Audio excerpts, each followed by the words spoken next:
tercio del mensaje. Ok. Estamos hablando de Naamán. Lean desde el versículo 1 hasta el versículo 10 de 2 Reyes 5. Ok. Qué vergüenza. Él llega y le da la instrucción, la respuesta a lo que él necesitaba, lo que él tanto quería, ser sanado de su lepra. Ahí está la solución. Eliseo le dice que vaya al Jordán y que se bañe 7 veces. Ahora, es una instrucción poco común, poco ortodoxa, es como, ya. Pero era la respuesta a su oración. ¿Cuál es la respuesta correcta que debió haber sucedido ahora? Que él debió haber dicho, debió haber dado gracias a Dios, debió haber obedecido y después volver a agradecer también. Sin embargo, ¿cuál es la reacción de Naamán?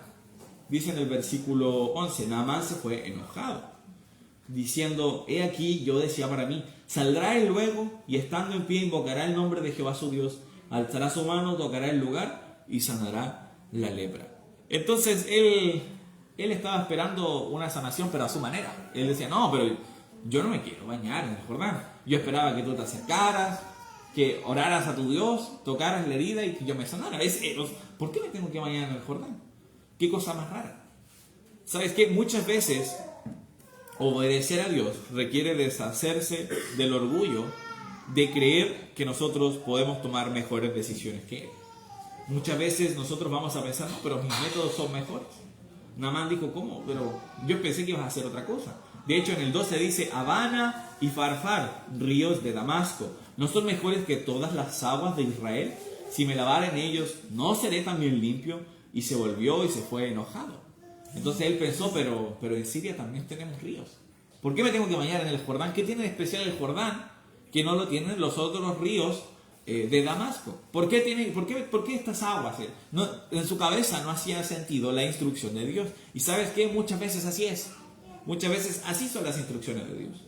Por ejemplo, lo vimos, creo que fue el último mensaje que prediqué, yo creo que fue donde hablamos un poco acerca de cómo Abraham tenía que sacrificar a su hijo, a su primogénito, a Isaac.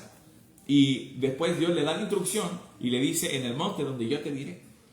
Y es como, Señor, ¿y las coordenadas? Es como latitud y longitud. ¿Dónde?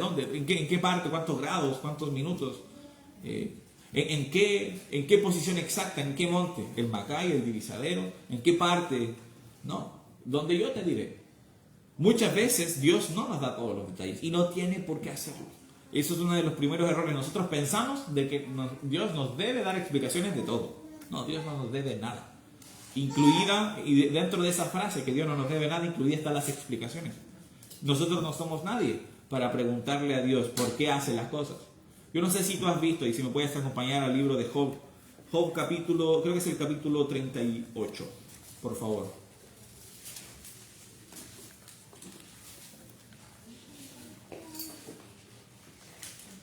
Job capítulo 38.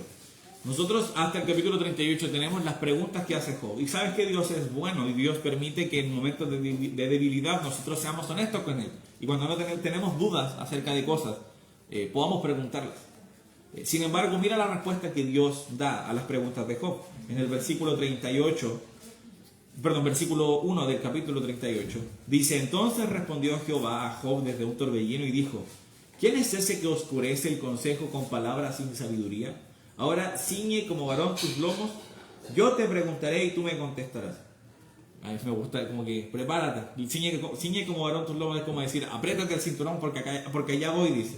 ¿Dónde estabas tú cuando yo fundaba la tierra? Házmelo saber si tienes inteligencia. ¿Quién ordenó sus medidas si lo sabes? ¿O quién extendió sobre ella cordel? ¿Sobre qué están fundadas sus bases? ¿O quién puso su piedra angular? Cuando lavaban todas las estrellas del alba y se regocijaban todos los hijos de Dios. ¿Quién encerró con puertas el mar cuando se derramaba saliéndose de su seno? Cuando poseyó nubes por vestidura suya y por faja oscuridad. Y podríamos seguir leyendo cómo Dios empieza a hacer estas preguntas retóricas, preguntas que no necesitan respuesta. ¿Dónde estaba Job? Job no existía, obviamente. Pero le está diciendo, ¿quién eres tú para cuestionarme cómo yo hago las cosas? Yo soy el que creó todas estas cosas.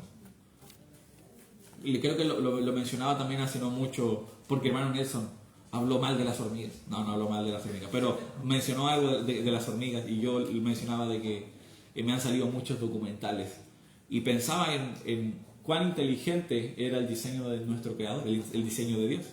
Y los animales son realmente inteligentes.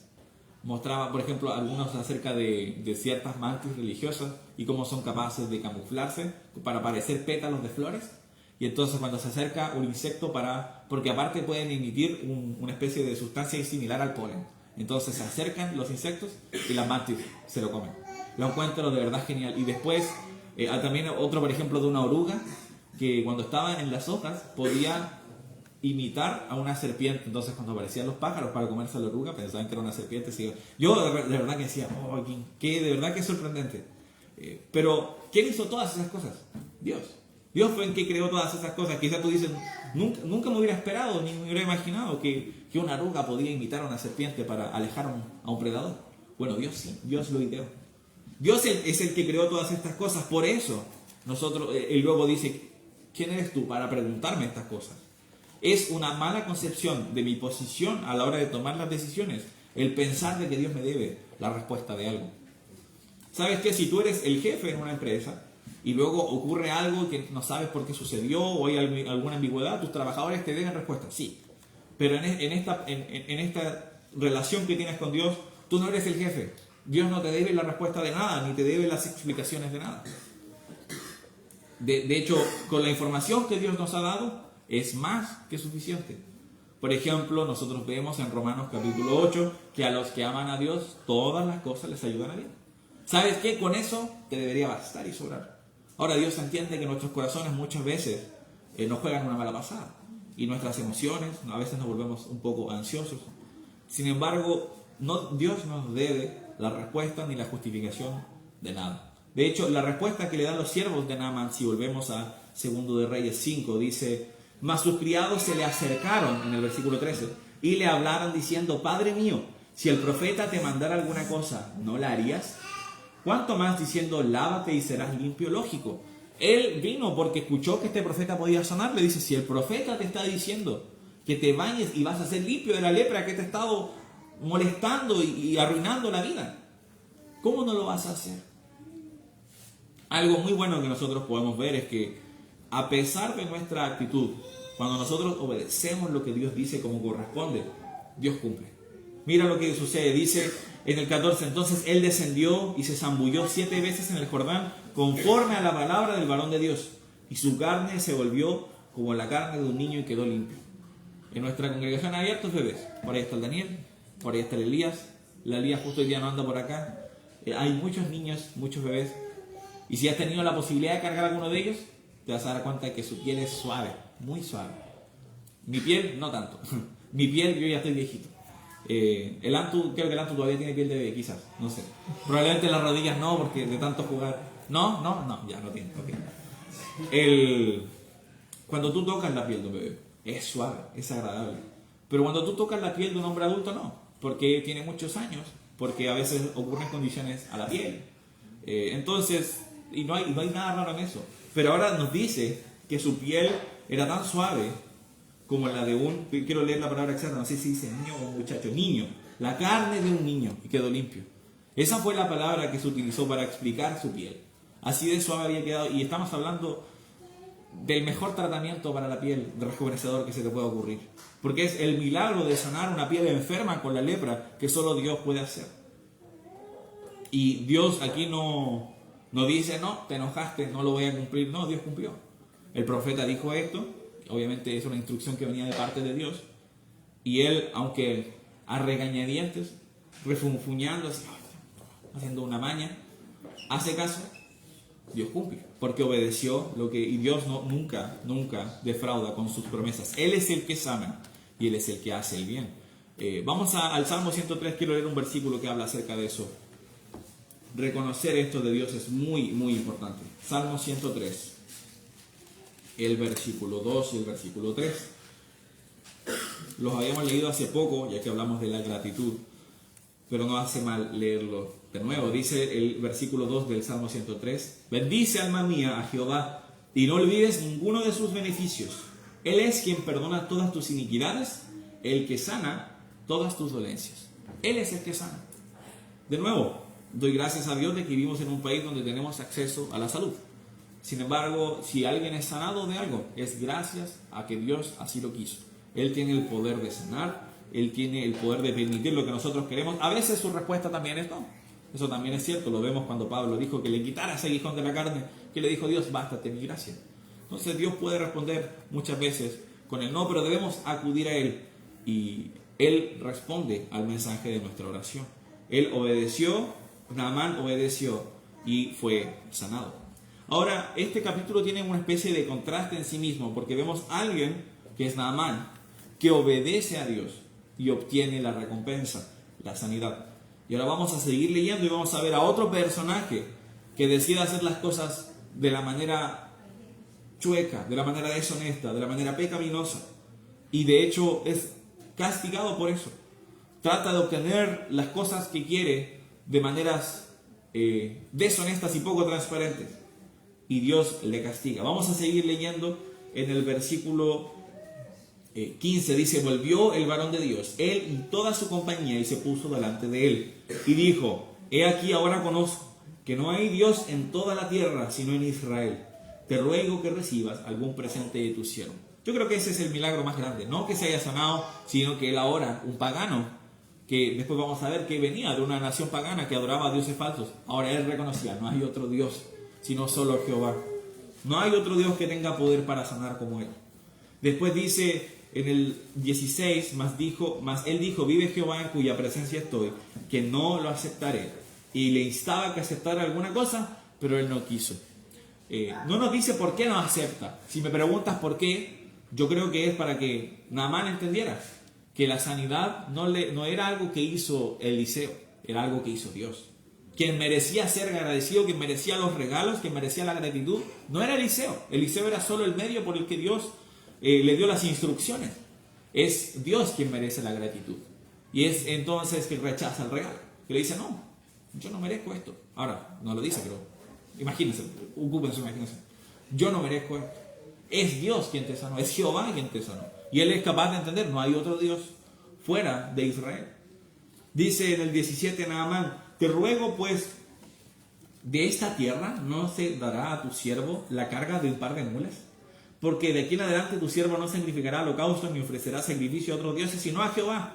En esto perdone Jehová a tu siervo, que cuando mi señor el rey entrare en el templo de Rimón para adorar a él, se apoyara sobre mi brazo, y yo también me inclinara en el templo de Rimón, cuando haga tal, Jehová perdone en esto a tu siervo. ¿Ves? Entonces él participaba junto a su rey a la adoración de un dios falso que se llamaba Rimón. Pero él dice, yo no voy a ofrecer sacrificios a otro dios que no sea Jehová. Dice, solo pido que Dios me perdone, que si mi rey se inclina ante este rey y me toca el brazo, yo también lo haga. Obviamente lo decía porque no quería tener inconvenientes con su rey. Sin embargo, le estaba dejando muy en claro, yo no quiero adorar a Rimón. Yo no quiero adorar a otro dios que no sea Jehová. Mis sacrificios y mi alabanza solo van a ser para Jehová. Y esto es maravilloso. De hecho, esta es la reacción que debe haber en nosotros cuando Dios hace algo bueno. Nosotros debemos reaccionar agradecidos y debemos querer, no quiero decir darle en el sentido de que ustedes piensen, dinero, Nacho está diciendo que Dios demos. No estoy hablando de eso. Pero nosotros deberíamos sentir gratitud en nuestro corazón y decir, Dios, quiero servirte. Gracias por lo que has hecho en mi vida cuando respondes nuestra oración. A veces nosotros oramos, por ejemplo, los días miércoles, y qué privilegio es orar los miércoles. En Puerto Aysén también oramos los jueves, y ver cómo Dios contesta nuestra oración y dar gracias a Dios por eso, y qué maravilloso es. Pero a veces Dios contesta nuestra oración y es como, bueno, sí, ¿y qué pasó por lo que estábamos orando? Sí, esa persona se sanó. No, hermano, compártelo, agradece a Dios que Dios escucha tu oración y que obra. Él quería decir, yo no quiero servir a otro Dios más. Yo reconozco que solo hay un solo Dios y yo solo quiero dar holocaustos a ese Dios. Esa fue la reacción natural de Naamán. Si nosotros seguimos leyendo entonces, dice el versículo 19, él le dijo, ve en paz. Se fue pues y caminó como media legua de tierra, no mucho. Entonces Giezi, criado de Eliseo, varón de Dios, dijo entre sí, he aquí que mi señor estorbó a este sirio Naamán, no tomando de su mano las cosas que había traído. Vive Jehová, que correré yo tras él y tomaré de él alguna cosa. Recordemos que el regalo que había llevado Naamán era un regalo carísimo, era mucho dinero. Como les había mencionado, por ejemplo, solo la plata eran 340 kilos de plata, los 10 talentos. Entonces, en cálculos había buscado en San Google y decía que eran aproximadamente $23,000. $23,000, hermano. Estamos hablando de 23 millones de pesos. Ahora, no estoy diciendo que eso es lo que vale, hay que considerar muchas cosas, inflación, etcétera. Pero mi punto es que nosotros imaginemos, es mucha plata, es mucho dinero. Era realmente mucho lo que estaba llevando de regalo y lo que Eliseo rechazó. Sin embargo, Giezi, el criado de Eliseo, tuvo avaricia en su corazón, tuvo deseo de esas cosas y dice, yo quiero llevarme algo.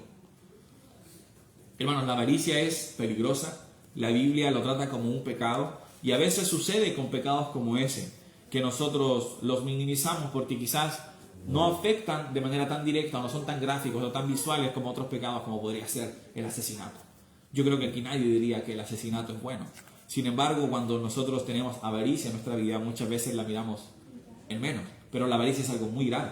La avaricia es algo muy peligroso. ¿Por qué? Porque estamos colocando el dinero y los bienes y nuestras posesiones por encima del lugar que le pertenece a Dios. Cualquier cosa que quita ese lugar es un ídolo. Y muchas veces los bienes se pueden volver un ídolo. Entonces hay que tener mucho cuidado. Pero Giezi tuvo avaricia de estas cosas. Y por cierto, en el corazón del creyente no debe haber lugar para la avaricia, porque Cristo debería estar en el corazón del creyente. Ahí sí. Giezi tuvo avaricia y deseó del botín o de la recompensa que llevaba Naamán. Y dice en el 21, y siguió Giezi a Naamán. Cuando vio a Naamán que venía corriendo tras él, se bajó de su carro para recibirle y dijo, ¿va todo bien? Y él dijo, bien, mi señor me envía a decirte, he aquí vinieron a mí en esta hora del monte de Efraín 2 jóvenes de los hijos de los profetas. Te ruego que les des 1 talento de plata y 2 vestidos nuevos. Mentira. Acaba de directamente mentir. No vinieron ningunos jóvenes de ningunos hijos de los profetas, no. Lo que acaba de decir es una mentira, un chamullo, para poder quedarse con algo. Entonces dijo, a ver, si le pido todo será muy raro. ¿Qué le puedo decir? Ya, le voy a decir que, porque ¿con cuánto me puedo quedar? Ya me voy a quedar con 2 talentos de plata, 4 mudas de ropa, de vestidos, y con eso estamos bien. Y por eso dijo, vinieron 2, y cada uno, si le puedes dar, por favor, 2 mudas a este, 2 mudas a este, 1 talento a este, 1 talento a este, que 1 talento son 34 kilos de plata, mucho. Dijo Naamán, te ruego que tomes 2 talentos. Naamán, en la inocencia y en la generosidad, y también de la gratitud que tenía, él quería dar. Entonces dijo, te ruego que tomes 2 por persona. Entonces decía, no, 34 kilos, no, 68. Por favor, lleva más. Entonces, le insistió, dice, y ató 2 talentos de plata en 2 bolsas y 2 vestidos nuevos y los puso todo a cuestas de sus 2 criados para que lo llevasen delante de él. Entonces, él mintió para quedarse con las riquezas que eran del regalo. ¿Y sabes qué? Si nosotros lo vemos desde una mirada secular, de una mirada de lo que opinaría el mundo de una circunstancia similar, probablemente dirían que no hay nada relativamente malo. Dirían, mientras no te pille. Porque quizás tú dices, no, yo jamás haría algo así. Pero después, por ejemplo, yo algo que he visto pero mucho, es personas que mienten, por ejemplo, en su ficha social para obtener beneficios. Están mintiendo, pero bueno, pero no le hacen nada. Si igual el gobierno ni gasta bien su plata. Pero estás mintiendo, estás siendo deshonesto frente a Dios. Yo recuerdo conocer a un joven que su papá y su mamá estaban casados. Su papá trabajaba en el ejército. Su mamá tenía un emprendimiento de cositas, preparaciones como cosas fritas. Él estaba estudiando, él iba a estudiar a la universidad. Su hermano estaba trabajando y su hermana acaba de tener un hijo. Pero solo vivían en la casa este chico que estaba a punto de ir a estudiar, el papá y la mamá, pero cuando el papá trabajaba en el ejército muchas veces estaba en terreno. Entonces cuando tocó la hora de que fuera una asistente social, una trabajadora social, fue y preguntó por el marido. No, estamos separados, dijo. No estamos divorciados, pero estamos separados. Y justo estaba de visita a la hija, ¿no? Y vive mi hija, que tiene un hijo recién nacido. Ah, y también vive mi hijo. Ah, y también está mi otro hijo que va a estudiar. ¿Y cuál es su ingreso? No, yo solo hago estas cositas fritas que vendo. Entonces, a los ojos de la trabajadora social, era una familia que no sabe cómo le llegan las lucas para poder pagar y mantener a toda esa familia. Pero no era cierto. ¿Por qué? Porque esa mujer en realidad estaba casada. Y en realidad no todos sus hijos vivían con ella. Y uno de sus hijos trabajaba. Y la otra solo estaba de visita. Y el esposo estaba trabajando en terreno. Entonces, ¿qué pasó? Que se quedaron con todos los beneficios. Tiene gratuidad, no sé, tiene todas estas becas. ¿Sabes qué? A los ojos del mundo, la gente no te va a decir que eso es algo malo. Yo creo que conozco a pocas personas que dirían que eso está mal. Conozco muy pocas. Todo el mundo diría, pero qué inteligente. Qué bueno que se quedaron con los beneficios. Y no dudo que le pueden ser de ayuda. Sin embargo, el método para obtenerla está mal. Y para Dios, la honestidad es importantísima. Nunca va a valer la pena pecar para obtener algo. Y en este caso no era la excepción. Giezi mintió. De nuevo, este era un regalo. Nada más lo estaba dando probablemente de la abundancia de sus muchos bienes. Entonces, no le iba a doler sacar un poquito. Tampoco le iba a afectar a Eliseo porque lo rechazó. Pero de nuevo, él mintió. Y Dios aborrece la mentira, aborrece los labios mentirosos. Tenemos que recordar de que lo que vemos de la serpiente al inicio es la mentira. Entonces es algo muy serio. Y él miente y se lleva las cosas. Dice en el versículo 24, así que llegó a un lugar secreto, él lo tomó en manos de ellos y lo guardó en la casa. Luego mandó a los hombres que se fuesen. Y él entró y se puso delante de su señor Eliseo y le dijo, ¿de dónde vienes, Giezi? ¿Sabes qué? Pasa muchas veces que cuando alguien está mintiendo, Dios le da la oportunidad de ser honesto. Quizás él podría haber dicho, aquí no sabemos cómo habría sucedido, pero quizás podría haber dicho, la verdad es de que fui a buscar de parte del regalo que traía Naamán. Me vi tentado, era mucho dinero y me llevé todos estos talentos de plata, creo 4 talentos de plata y 4 vestidos. Sin embargo, él, ¿qué responde? Tu siervo no ha ido a ninguna parte. Otra mentira. Cuando tú mientes y la gente empieza a cuestionar tu mentira, vas a tener que seguir mintiendo, vas a tener que seguir construyendo sobre esa mentira. Y ¿sabes qué? Nosotros vemos este patrón en la Biblia. Acompáñame, por ejemplo, les pido que me acompañen a Génesis capítulo 27. Génesis capítulo 27. Vamos a ver una historia relativamente similar. Génesis 27.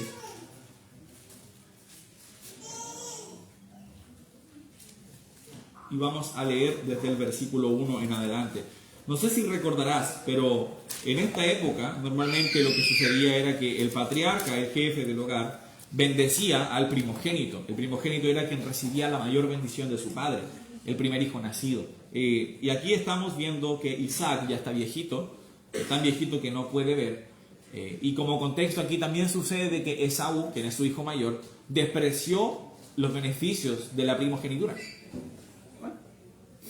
Despreció los beneficios de la primogenitura, porque un día que salió de casa y volvió cansado, Jacob estaba haciendo un guiso de lentejas y él le dice, dame ese guiso, y él le dice, te lo doy si me das tu primogenitura, y acepta. Entonces aquí tampoco Esaú es la víctima perfecta en el sentido de que él despreció la primogenitura, pero el punto aquí es que el padre no estaba enterado de este trato. En ningún momento fue cuestionado, en ningún momento se le preguntó si está bien que Esaú, ¿sabes qué? Padre, Esaú me vendió su primogenitura, o Esaú le dijo, ¿sabes qué, padre? Vendí mi primogenitura, en un momento tomé una muy mala decisión. Está claro que Jacob estaba siendo bastante chueco, porque sabía que su hermano estaba cansado y aprovechó esa debilidad física para poder meterle ahí un trato muy malo que no le convenía. Pero ese es el contexto, que Jacob había vendido su primogenitura. Y en el versículo 1 nos dice, aconteció que cuando Isaac envejeció y sus ojos se oscurecieron, quedando sin vista, llamó a Esaú, su hijo mayor, y le dijo, hijo mío. Él respondió, heme aquí. Y él dijo, he aquí, ya soy viejo, no sé el día de mi muerte. Toma pues ahora tus armas, y tu aljaba y tu arco, y sal al campo y tráeme casa. Hazme un guisado como a mí me gustan, y tráemelo, y comeré, para que yo te bendiga antes que muera. Y Rebeca estaba oyendo cuando hablaba Isaac a Esaú su hijo, y se fue a Esaú al campo para traer la casa que había de traer. Entonces Rebeca habló a Jacob y su hija diciendo, he aquí, yo he oído a tu padre que hablaba con Esaú, tu hermano, diciendo, tráeme casa y hazme un guisado para que coma y te bendiga en presencia de Jehová antes que yo muera. Ahora pues, hijo mío, obedece a mi voz en lo que te mando. Ve ahora al ganado y trae de allí 2 buenos cabritos de las cabras y haré de ellas viandas para tu padre como a él le gusta. Y tú las llevarás a tu padre y comerá para que él te bendiga antes de su muerte. Y Jacob dijo a Rebeca su madre, he aquí Esaú mi hermano es hombre velloso y yo lampiño. Quizás me palpará mi padre y me tendrá por burlador y traeré sobre mí maldición y no bendición. Y su madre respondió: hijo mío, sea sobre mí tu maldición, solamente obedece mi voz y ve y tráemelos. Creo que esto es obvio, pero si alguna vez alguna autoridad en tu vida te dice hacer algo que tú sabes que va en contra de lo que Dios quiere, no lo hagas. ¿Estamos claros? Ahora, esto no lo digo para que los jóvenes después digan y empiecen a cuestionar todo lo que sus papás les dicen. Sus papás son muy buenos papás. Pero a lo mejor va a pasar cuando tú estés trabajando, cuando tú estés en el colegio, que a lo mejor alguien te va a pedir que tú hagas algo deshonesto, como hacer trampa en un examen. Pueden ocurrir muchas cosas donde alguien te va a ofrecer hacer algo chueco. Y tú puedes elegir y decir: no, yo no lo voy a hacer. En este caso, Jacob no hace eso, sino que como que simplemente lo cuestiona. Dice: pero yo no tengo pelo, soy lampiño, ¿cómo voy a engañarlo? ¿Qué pasa si toca mi pecho, mi cuerpo, mi cuello y se da cuenta que no soy yo? Y ahí lo solucionan. Después nos dice que tomó Rebeca de los vestidos de Esaú, su hijo mayor, los preciosos que ella tenía en casa, vistió a Jacob, su hijo menor, cubrió sus manos y la parte de su cuello donde no tenía vello con las pieles de los cabritos, y entregó los guisados y el pan que había preparado en manos de Jacob, su hijo. Entonces este fue a su padre y dijo: Padre mío. E Isaac respondió: heme aquí. ¿Quién eres, hijo mío? Jacob dijo a su padre: yo soy Esaú. Mentira, no es Esaú. Sin embargo, aquí ya empieza la mentira. Dice: tu primogénito, he hecho como me dijiste, levántate ahora, siéntate y come de mi casa para que me bendigas. Entonces aquí va lo primero que le digo, una oportunidad para ser honesto. Dice: entonces Isaac dijo a su hijo: ¿cómo es que hallaste tan pronto, hijo mío? Imagínate, lo lógico, ¿no? O sea, acaba de salir a cazar hace 5 minutos. ¿Cómo es que encontraste algo para comer tan rápido? Sin embargo, no solo vuelve a mentir, sino que incluso utiliza el nombre de Jehová. Dice, y él respondió: porque Jehová, tu Dios, hizo que la encontrase delante de mí. Utilizó a Dios como una excusa para mentir. ¡Qué vergüenza! Después dice: e Isaac dijo a Jacob: acércate ahora y te palparé, hijo mío, por si eres mi hijo Esaú o no. Y se acercó Jacob a su padre Isaac, quien le palpó, y dijo: la voz es de Jacob, pero las manos de Esaú. De nuevo, otra oportunidad para poder haber dicho: es porque en realidad soy Jacob. Podría haberse retractado. Dice: y no le conoció porque sus manos eran vellosas como las manos de Esaú, y le bendijo. Y dijo: ¿eres tú mi hijo Esaú? De nuevo lo volvió a preguntar. Jacob respondió: yo soy. Y dijo también: acércame y comeré de la casa de mi hijo para que yo te bendiga. Y Jacob se acercó e Isaac comió, y le trajo también vino y bebió. Y después de eso, después dice que le besa. Él puede oler la ropa de Esaú y ahí es donde le bendice. ¿Y sabes qué? Esto trajo grandes consecuencias para Jacob. Jacob después de esto tuvo que huir de su hermano Esaú, que le quería matar, y él tuvo que básicamente vivir separado de su hermano por miedo a que le podían matar. Murió el micrófono, no importa. Tengo baterías atrás, pero ya estamos casi terminando. Él vivió con miedo a que le podían matar. ¿Por qué? Por esa mala decisión de mentir y engañar. Y de nuevo, él claramente no le había dicho a su padre acerca de vender la primogenitura. Me distrae el pobre. No es un problema, no digo que me molesta, pero... No, pero es muy tierno, es como que pasa. Es como un pingüinito caminando. Nada. Ok. Perdón, me desconcentro muy rápido. Entonces, nosotros vemos de que trajo muchas consecuencias. De hecho, si tú estudias después, él vive hasta el último momento de reencontrarse con su hermano con miedo a que era una trampa porque su hermano le iba a matar. Así vivió. Sin embargo, nosotros después vemos algo, un suceso interesante en la vida de Jacob, que parece algo raro en el libro. Si tú vas a Génesis 32, hasta el vas al versículo 22, te vas a dar cuenta de que empieza a relatar los sucesos de la vida de Jacob. Sin embargo, hay como una historia entre medio que como que parece fuera de lugar. Dice en el versículo 22, y se levantó aquella noche, tomó sus 2 mujeres, sus 2 siervas y sus 11 hijos, y pasó el vado de Jacob. Los tomó pues e hizo pasar el arroyo a ellos y a todo lo que tenía. Así quedó Jacob solo, y dice, y luchó con él un varón hasta que rayaba el alba. Y cuando el varón vio que no podía con él, tocó el sitio del encaje de su muslo, y se descoyuntó el muslo de Jacob, mientras con él luchaba. Y dijo, déjame porque raya el alba. Y Jacob le respondió, no te dejaré si no me bendices. El varón le dijo, ¿cuál es tu nombre? Él respondió, Jacob. El varón le dijo, no se dirá más tu nombre Jacob, sino Israel, porque has luchado con Dios y con los hombres y has vencido. Entonces Jacob le preguntó y dijo, declárame ahora tu nombre. El varón respondió, ¿por qué preguntas por mi nombre? Y lo bendijo allí. Y llamó Jacob el nombre de aquel lugar Peniel, porque dijo, vi a Dios cara a cara y fue librada mi alma. Dice, y cuando había pasado Peniel, le salió el sol y cojeaba de su cadera. Nos damos cuenta de que este suceso, aunque parece un poco como fuera de lugar, como que alguien hubiera agarrado los capítulos, hubiera hecho así y lo hubiera puesto en medio, así como, ¿por qué está hablando de esto? Es bien importante. Jacob, el nombre Jacob significa suplantador. Él había vivido su vida mintiendo y obteniendo las cosas de manera deshonesta. Sin embargo, ahora tuvo que luchar con un varón misterioso que después se nos dice que se cambia su nombre a Israel, que significa el que lucha con Dios. Entonces, pudo haber sido un ángel, quizás pudo haber sido una aparición preencarnada de Cristo, es decir, una cristofanía.